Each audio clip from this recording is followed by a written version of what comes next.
પંજાબના ખેડૂતોએ તેમની માંગણીઓના સમર્થનમાં આગામી 30 ડિસેમ્બરે પંજાબ બંધનું એલાન આપ્યું છે. ખેડૂત નેતા સરવનસિંહ પંઢેરે બંધ દરમિયાન સામાન્ય જનતાની સુવિધાઓ અને ઇમરજન્સી સેવાઓની પ્રાથમિકતા આપવાની જાહેરાત કરી છે. ખેડૂત નેતાએ કહ્યું કે બંધ દરમિયાન તબીબી સેવાઓ અને અન્ય કટોકટીની સુવિધાઓ સામાન્ય રીતે ચાલુ રહેશે.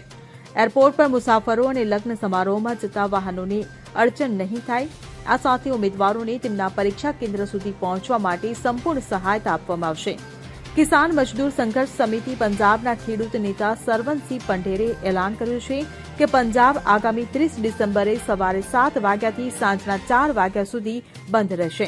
તેમણે જણાવ્યું હતું કે અમને ઘણા યુનિયનો અને જૂથો તરફથી સમર્થન મળ્યું છે. આ દિવસે પંજાબ સરકાર અને ખાનગી બંને ઓફિસો બંધ રહેશે અને રેલ ટ્રાફિક અને રોડ ટ્રાફિક પણ 30 ડિસેમ્બરે બંધ રહેશે તેમ જણાવ્યું હતું. Bureau report CN24 news. હવે જુઓ દેશ દુનિયાની તમામ ખબરો તમારી આંગળીના ટેરવે. ઉઠાવો મોબાઈલ અને Google Play Store પરથી ડાઉનલોડ કરો અમારી CN24 ન્યૂઝ મોબાઈલ એપ.